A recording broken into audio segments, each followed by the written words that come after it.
HCU విద్యార్థుల పోరాటానికి BJP మద్దతు తెలిపింది. విద్యార్థులకు అండగా ఉంటామని ఎంపీ రఘునందన్ రావు అన్నారు.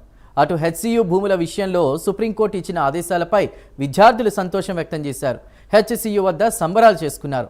పోరాటం ఇలాగే కొనసాగించి ఈ భూములను కాపాడుకుంటామని విద్యార్థులు స్పష్టం చేశారు.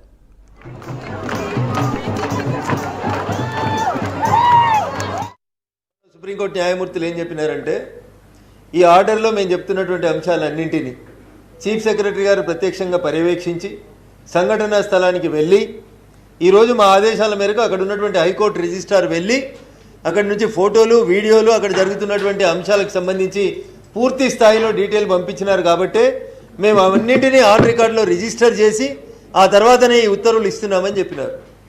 సుప్రీంకోర్టు ఉత్తర్వులను రాష్ట్ర ప్రభుత్వం గౌరవించాలని, నెల రోజుల్లో నిపుణుల కమిటీ వేయాలని, నిపుణుల కమిటీ ఇచ్చేటువంటి నివేదిక ఆధారంగా భవిష్యత్తులో చర్యలు తీసుకోవాలని ఒక బాధ్యత గల పార్లమెంట్ సభ్యునిగా నేను ఈ రాష్ట్ర ప్రభుత్వానికి సూచిస్తా ఉన్నాను.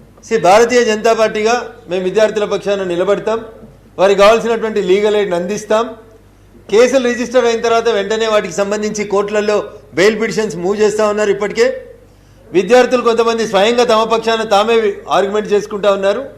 మేము మళ్ళీ చెప్తా ఉన్నాం, పెట్టిన తప్పుడు కేసుల విషయంలో, కూలగొట్టినటువంటి చెట్ల విషయంలో, ఇల్లీగల్గా కబ్జా తీసుకుంటున్నటువంటి 400 ఎకరాల భూముల విషయంలో సెంట్రల్ యూనివర్సిటీ విద్యార్థులు చేస్తున్న పోరాటాన్ని మేము మనస్ఫూర్తిగా అభినందిస్తూ వారికి పూర్తిగా న్యాయం జరిగేంత వరకు ఒక వకీల్గా, ఒక ఎంపీగా, ఒక భారతీయ జనతా పార్టీ నాయకునిగా, కేంద్రంలో అధికారంలో ఉన్నటువంటి పార్టీగా తప్పకుండా విద్యార్థుల వెంట ఉంటామని చెప్పి ఈ సందర్భంగా చాలా స్పష్టంగా తెలియజేస్తాం. 20 రోజుల నుంచి చేస్తున్న పోరాటంలో ఈరోజు చిన్న స్టోరీ మా వచ్చింది. ఈరోజు ఏంటి అంటే సుప్రీంకోర్టుకి మేము క్లియర్గా ప్రశాంతంగా ఎవిడెన్స్ పంపించాము. అక్కడ ఎట్లా మన ఫారెస్ట్కి ఈ సీఎం రేవంత్ రెడ్డి పోలీసులు పెట్టి అక్కడ ఎట్లా డిస్ట్రాక్ట్ చేస్తున్నాం క్లియర్గా ఎక్స్ప్లెయిన్ చేసి క్లియర్గా ఎవిడెన్స్ ఇచ్చి మేము అక్కడ పంపిస్తున్నాం.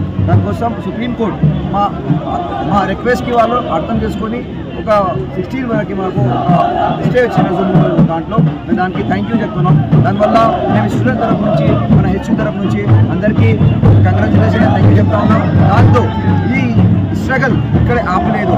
ఈ స్ట్రగల్ ఇంకా ముందుకు పోవాలి. ఇంకా లాంగ్ స్ట్రగల్ ఉంది. దానికోసం మేము ఇంకా గట్టిగా, ఇంకా ఎనర్జీగా మన క్యాంపస్తో మళ్ళీ అన్ని క్యాంపస్ చూసుకొని ఫైట్ చేస్తామని చెప్తా ఉన్నాం. జ్యుడిషియల్ రిజిస్టర్, హైకోర్టు జ్యుడిషియల్ రిజిస్టర్ని పంపించి ఆ ఎన్విరాన్మెంటల్ రిపోర్ట్ అడిగింది. దాన్ని 16 వరకు వాళ్ళు మళ్ళీ రిపోర్ట్ అడిగారు. అడిగి సోమవారం వాళ్ళే 16 వరకు స్టే ఇచ్చారు. రేవంత్ రెడ్డికి చాలా పెద్ద దెబ్బ.